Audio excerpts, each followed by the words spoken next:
और कुछ नए नए संघ कुकुरमुत्ते की तरह उगाए हैं, नियमित, जिनको अभी भी वेतनमान में हैं और उनका वेतन 1.5 लाख से ऊपर है, और एक शिक्षक जो है उनका 40,000 है। काम वही है। आज जो स्थिति है, और मेरे कहने पर आज 28 जिलों के जिला शिक्षा पदाधिकारियों के यहाँ छापा पड़ रहा है, और सब शिक्षकों में फूट है, एक नहीं है। प्रधान लिपिक 1 लाख रुपया घूस लेते डीओ ऑफिस में पकड़ा गया। नमस्कार, आप देख रहे हैं चौकस भारत और मैं ब्रजेंद्र। बिहार में जो स्थिति है शिक्षकों की, जो नवनियुक्त शिक्षक हैं उनकी जो वर्तमान स्थिति है ये आप सब जान रहे हैं। हालिया क्या कुछ गुजर रहा है उनके साथ ये सर्वविदित है। सरकार किस तरह से रवैया अपना रही है उनको उलझाने की और उसके बाद उन्हें तनाव देने की, ये भी सर्वविदित हो चुका है। लगभग 60,000 जो नियोजित शिक्षक हैं अभी भी पेशोपेश में हैं, जद्दोजहद कर रहे हैं कि कब उन्हें सरकारी कर्मी का जो है बिहार सरकार के कर्मी होने का दर्जा देगी। और इसी इंतज़ार में लगातार 2 बार उनकी सक्षमता यानी दक्षता परीक्षा भी ली जा चुकी है, लेकिन रिजल्ट शिफर ही है। कुछ ऐसे ही सवालात हैं, कुछ बातें हैं, आज हम चर्चा करेंगे, साझा करेंगे। हमारे साथ अखिल भारतीय शैक्षिक संघ जो है उनके जो राष्ट्रीय सचिव हैं प्रोफेसर शैलेंद्र कुमार शर्मा सैलू जी, उन्हीं से हम आज बातचीत को आगे बढ़ाते हैं। सबसे पहले तो बहुत स्वागत करेंगे आपका भी अभिनंदन। जिस तरह का अभी हाल है शिक्षकों का, वो लग रहा है जैसे कई लोग तो ये कह रहे हैं कि अब न घर के हैं न घाट के हैं। दक्षता परीक्षा होने के बावजूद भी उन्हें सरकारी कर्मी का जो दर्जा होता है, सम्मान होता है, वो नहीं मिल रहा है। वजह क्या है, पेच कहाँ फंस रहा है? सरकार की नीति है और संघों के साथ इनका तालमेल नहीं रहा। शिक्षक संघ एक किसी विशेष पार्टी के द्वारा संचालित है, और कुछ नए नए संघ की तरह उगाए हैं जिनके साथ सरकार का तालमेल नहीं। वो सिर्फ बात करते हैं अपने हित की। तो सरकार चाहती है कि छात्रों की संख्या बल बढ़े और गुणवत्तापूर्ण शिक्षा हो, और जितना इन्वेस्टमेंट हो रहा है सरकार की ओर से उसका सही में उपयोग हो। ऐसी स्थिति में राजनीतिक तकरार है। तो सरकार सारे सरकारी कर्मी, हम लोग जैसे शिक्षकों की सारी सुविधाओं को समाप्त करके और संघों के तालमेल से नियोजन का आविष्कार किया, और सभी को नियोजन के तरह संविदा पर बहाल किए गए, एक मानदेय देकर 6,000 रुपया, जो कि एक शिक्षक को 50,000 रुपया से ऊपर और एक 9300 का वेतनमान मिल रहा था। लेकिन स्थिति इन संघों के कुटिल नीति, कुटिल चाल के द्वारा सरकार इनको अपने पाले में ले लिया और सारी सुविधाएं समाप्त हो गई। यानी आपसी फूट की वजह से इस कमजोरी का सरकार ने फायदा उठाया। बिल्कुल आपसी फूट और राजनीतिक सनक, राजनीतिक गलियारे में पहुंचने की हलक जो है, और उसमें शिक्षक संघों के नेता लोग आगे आ गए और उसके बदले वो राजनीतिक टिकट ले लिए, सांसद बन गए और शिक्षक की नियुक्ति को हाशिए पर रख दिए। सारी इकाइयां शिक्षकों की समाप्त हो गई। कुल मिला के अगर कहा जाए सर, जैसा कि आप कह रहे हैं, तो यही बात आ सकती है कि जो आवाज बुलंद करने वाले लोग थे उनकी आवाज को दबा दिया गया, उन्हें तुष्टीकरण का जो घूंटी है वो पिला करके। बिल्कुल। और आम जो शिक्षक है वो वैसे ही के वैसे रह आम शिक्षक वैसे रह गए जो थे, आज तक हैं नियमित शिक्षक।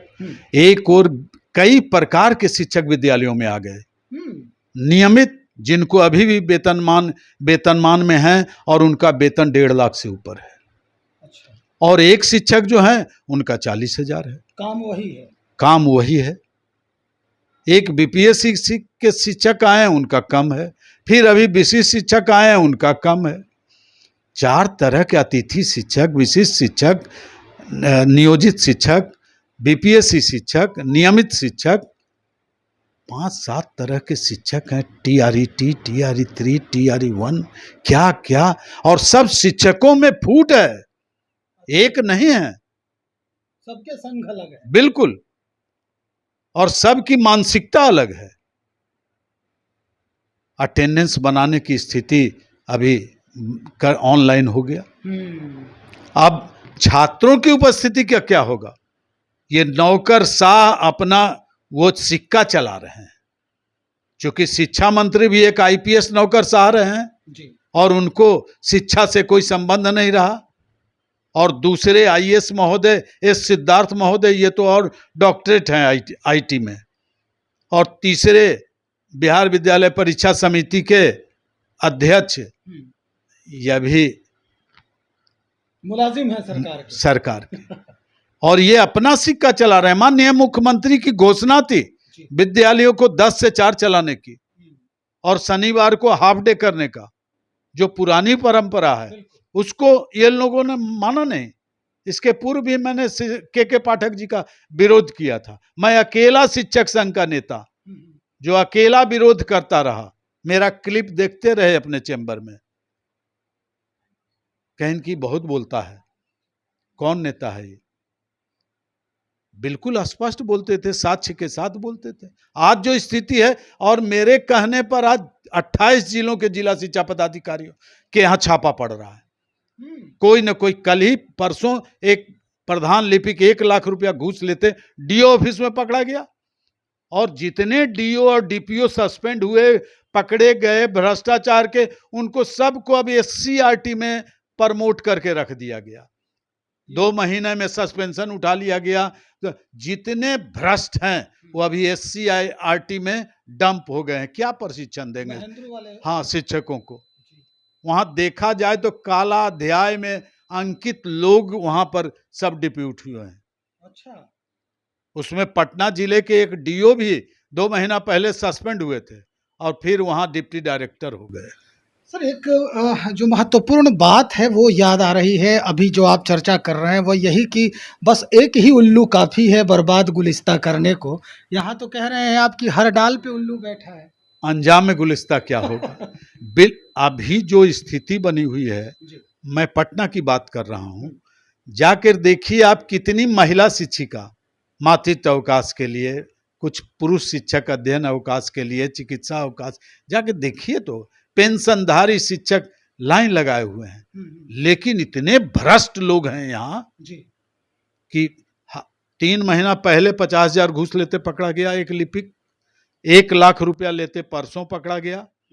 और सबका संरक्षक यहाँ का एक जिला कार्यक्रम पदाधिकारी है और उस पर कई आरोप हैं यहाँ से लेके सचिवालय तक कि ये भ्रष्ट हैं। अभी प्राधिकरण न्यायालय के द्वारा इन पर कार्रवाई करने का आदेश हो गया कि भुगतान में देरी करते हैं, इनको अविलंब निलंबित कीजिए। राजधानी की ये हाल है। राजधानी का हाल है नाक के नीचे। और एस सिद्धार्थ महोदय को नहीं पता चलता है कि ये लिपिक किसके वोट में ले रहे हैं घूस। दलालों का अड्डा बन गया है यहाँ। जिला में तो और स्थिति होगी। पूरे 28 जिलों में एक डीओ पकड़ा गया बेतिया का, 7.5 करोड़ रुपया उसके बेड के नीचे से निकला।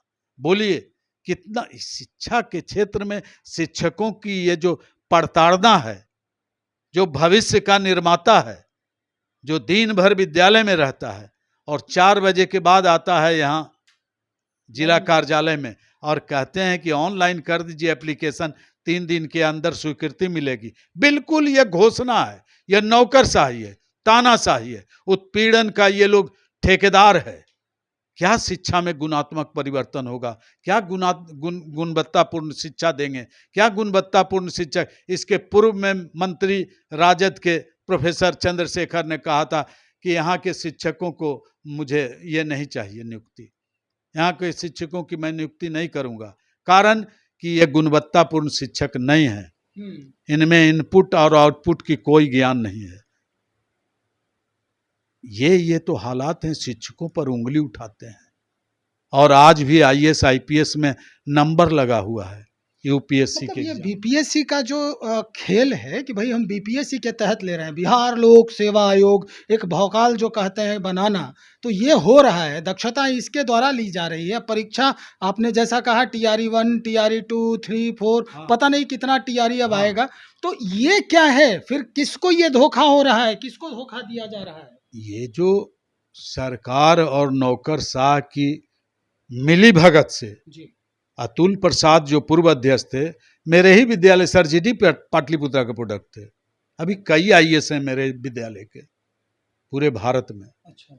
जितने पटना के टॉप चिकित्सक हैं सब मेरे विद्यालय के हैं, चाहे कोई जिनका आप नाम लीजिए। और 4-5 तो हाई कोर्ट के चीफ जस्टिस अभी रवि रंजन जी अभी रिटायर किए हैं। आज उसमें गुणवत्तापूर्ण शिक्षा की बात उठाते हैं आप शिक्षकों को, और ये डोमिसाइल नीति के तहत एक मिली भगत सरकार और नौकरशाह के बीच, और इसका प्रतिफल हुआ कि बाहर के टीचर आके भर गए। मैं एक जगह बैठा हुआ था विद्यालय में, इंग्लिश का टीचर हिंदी में एप्लीकेशन लिख रहा है। मैंने टोक दिया, ये क्या कर रहे हैं आप, इंग्लिश टीचर हैं। चूंकि मुझ में दक्षता है, क्षमता है, मैं उस चीज को पकड़ा। साइंस के टीचर हैं, बहुत सारे ऐसे विद्यालय हैं जो कि कहने पर क्लास जा रहे हैं। अभी तो एक और मसला सामने आ गया है, ट्रांसफर पोस्टिंग का। ट्रांसफर पोस्टिंग तो सुभान अल्लाह, इसके लिए तो एस सिद्धार्थ अजब के आदमी बने हुए हैं। जब जैसे पोस्टिंग होती है, ट्रांसफर होती है, वह सबका आपका पास लिस्ट है, वैकेंसी का आपके पास लिस्ट है, और उन्हीं वैकेंसियों पर आप नहीं कर पा रहे हैं, सक्षम नहीं है आप। मानसिक रूप से विकलांग शिक्षकों की आपने स्थानांतरण किया है, ये मानसिक रूप से डिसेबल्ड लोगों को आपने ट्रांसफर दिया है, वो क्या पढ़ाएंगे? सवाल ये नहीं है सर, सवाल ये है कि मानसिक रूप से जो अक्षम है लोग, हाँ। वो शिक्षक कैसे बन गए? बिल्कुल, ये तो सोचने की बात है। और सब जाली सर्टिफिकेट बना के जैसे तैसे सब स्थानांतरण, भी कोई स्वच्छता का प्रमाण इनके पास नहीं है।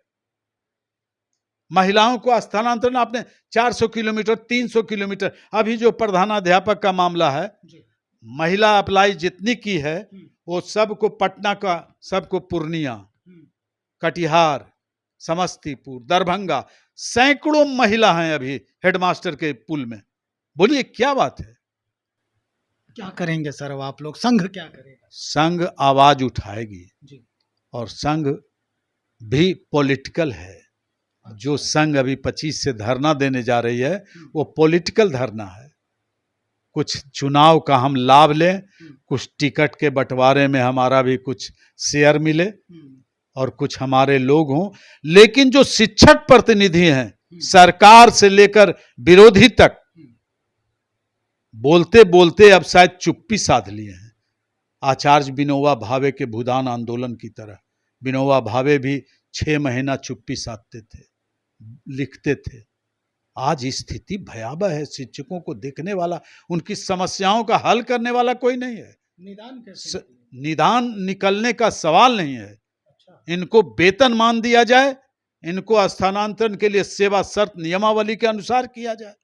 आप एक्ट बनाए हैं, उस एक्ट के तरह क्यों नहीं करते हैं आप महिला पुरुष एक और आरक्षण की बात करते हैं 35%, और माननीय मुख्यमंत्री जी परिणाम चुनाव में भुगतने होंगे इन महिलाओं का, जिन महिलाओं को आपने फिर 400 किलोमीटर पर प्रधानाध्यापिका के रूप में पोस्टिंग कर रहे हैं बीपीएससी का। क्या जवाबदेह और नुकसानदेह आपके जितने भी नौकरशाह पदाधिकारी हैं शिक्षा विभाग के, वो आपके चुनाव के बाधक हैं। आपको चुनाव में सबक सिखलाने के लिए यही लोग काफी हैं।